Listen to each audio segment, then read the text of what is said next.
Ya, bismillahirrahmanirrahim. Assalamualaikum warahmatullahi wabarakatuh. Waalaikumsalam warahmatullahi wabarakatuh. Bertemu bersama saya Ahmad Nur Hidayat dalam YouTube channel kali ini. Kali ini kita ingin membahas tentang sejarah Kota Kuningan.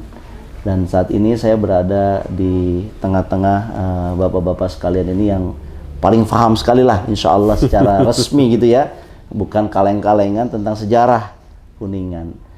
Dan saya perkenalkan dulu, di sebelah kiri saya adalah Pak Emut ya, Pak Emut ya.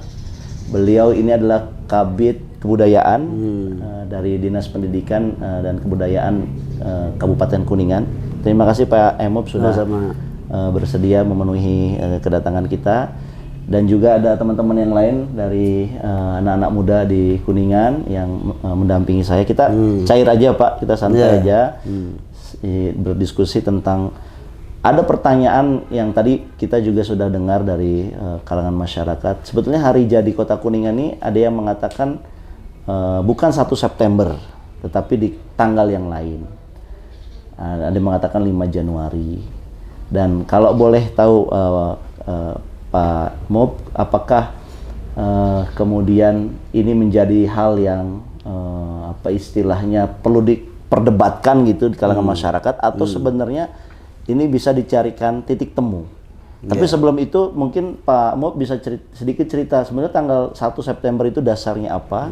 Terus ada yang mengatakan 5 Januari itu dasarnya apa? Silakan Pak Mob. Ya. Akhir-akhir ini ada kelompok, ada beberapa komunitas yang apa namanya itu memunculkan kembali perdebatan tentang hari jadi Kuningan. Sebetulnya perdebatan itu sudah terjawab. Ada dua momentum yang berbeda. Yang pertama, momentum komunitas masyarakat, kemunculan awal komunitas masyarakat yang sekarang menjadi Kuningan. Yang kedua, momentum apa namanya itu, formalisasi masyarakat menjadi sebuah komunitas yang terlembagakan. Jadi itu sifatnya lebih ke administratif. Nah, sebenarnya perdebatannya sudah selesai. Sudah selesai. Jadi saya bisa mempertegas dalam konteks ini.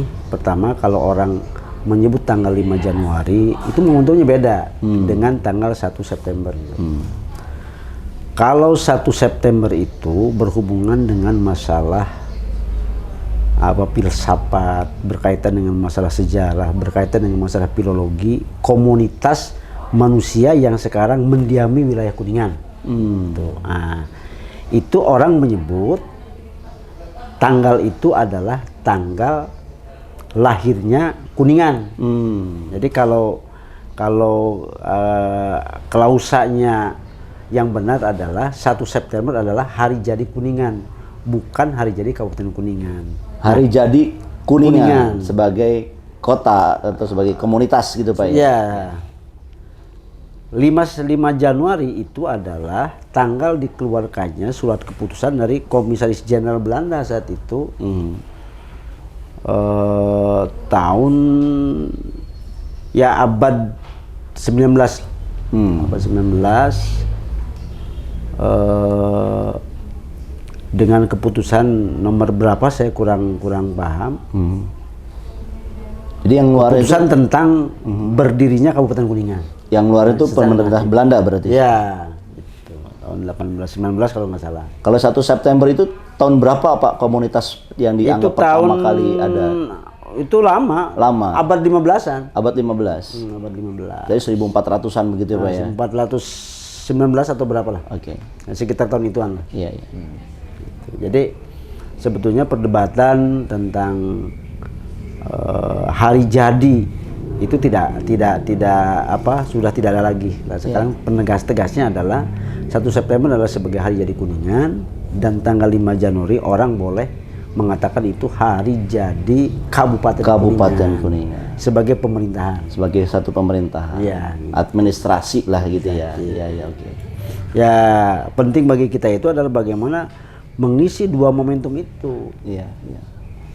Di tanggal 5 Januari sebagai hari jadi Kabupaten Kuningan, kalau kita boleh misalnya menegaskan sebagai hari jadi kabupaten, bagaimana momentum itu diisi dengan misalnya meningkatkan kualifikasi kinerja pemerintahan, meningkatkan pembangunan, meningkatkan hal-hal yang sifatnya verbal. Ya. Di hari jadi Kuningan, ada baiknya kalau kemudian misalnya kita napak tilas bagaimana Kuningan itu berdiri, bagaimana sifat masyarakat Kuningan, bagaimana potensi dari sifat itu bisa dikembangkan. Jadi Kuningan yang lebih bermartabat lah. Yeah. Jadi konteksnya di 1 September itu lebih ke kebudayaan. Iya. Kalau dari sisi kebudayaan, Pak Mub, kalau kita lihat Kuningan ini di zaman sekarang ini dikenal kota kuda dan juga kota angklung. Bisa sedikit cerita nggak Pak Mub, kenapa dibilang kota kuda dan angklung? Jadi dulu Fanding Padar Kuningan itu melakukan perjuangan dengan menggunakan salah satu hewan yang dipandang bisa move dalam pergerakannya dalam perjuangannya, itu kuda. Itu zaman Kuda dikenal dengan Wali atau zaman enggak, zaman sini. zaman segini. Nah, itu. Revolusi Indonesia berarti zaman itu. Nah, itu jadikan ikon Kuningan. Sebab konon katanya si Windu sebagai kuda yang dipakai alat perjuangan itu kecil. Kudanya Tapi kecil. Trengginas punya kekuatan yang luar biasa. Maka jadikan munculnya adagium kecil-kecil kuda Kuningan.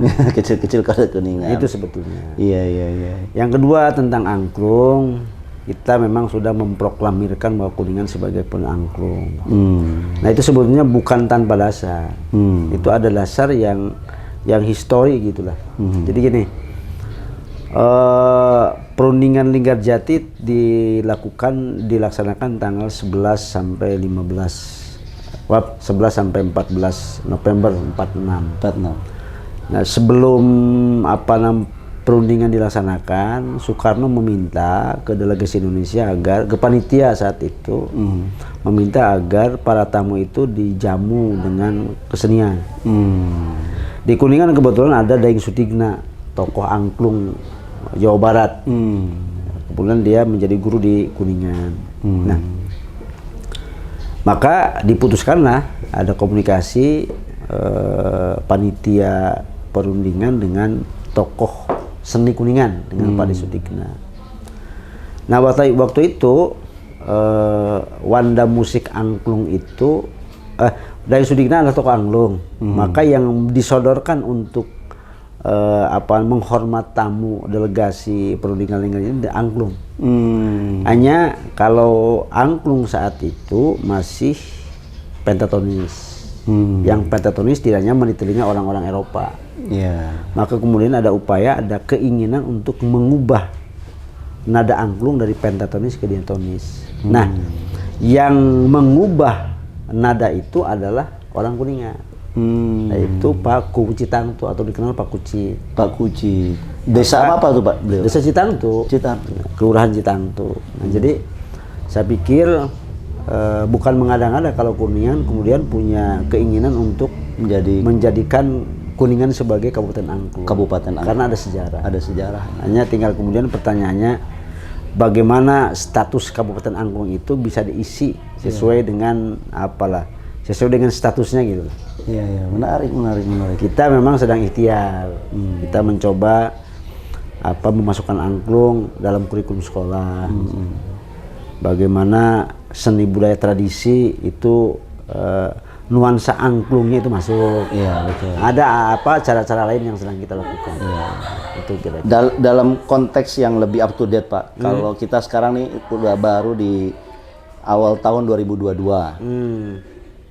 Tentunya dari kebudayaan, Dinas Kebudayaan Kabupaten Kuningan ini punya sejumlah program-program yang strategik ya yang akan dijalankan, dan juga ada target-target yang ada dijalankan. Nah, kaitannya sama kebudayaan, ada yang bisa di-sharing nggak Pak ke kita ini, apa sih program-program unggulan yang akan dijalankan oleh pemerintahan, oleh Dinas Pendidikan Kebudayaan Kabupaten Kuningan? Saya dipercaya oleh pimpinan menjadi Kabid Kebudayaan itu Januari 2020. Oke. Berarti proses 2 tahun nih Pak ya? Ya, 2 tahun, Januari 2020. Nah, Pas COVID tuh Pak. Iya, iya. kemudian saya mencoba mempelajari apa yang sudah dikerjakan para pendahulu dan bagus-bagus. Nah, dari identifikasi komunikasi dengan para pendahulu itu ternyata saya mendapatkan optimisme bahwa Kuningan itu ternyata adalah kabupaten meskipun kecil tapi punya potensi kebudayaan besar. Potensi budaya besar. Nah, maka di awal kerja saya, pasca identifikasi potensi budaya, saya punya judul kerja. Dalam bahasa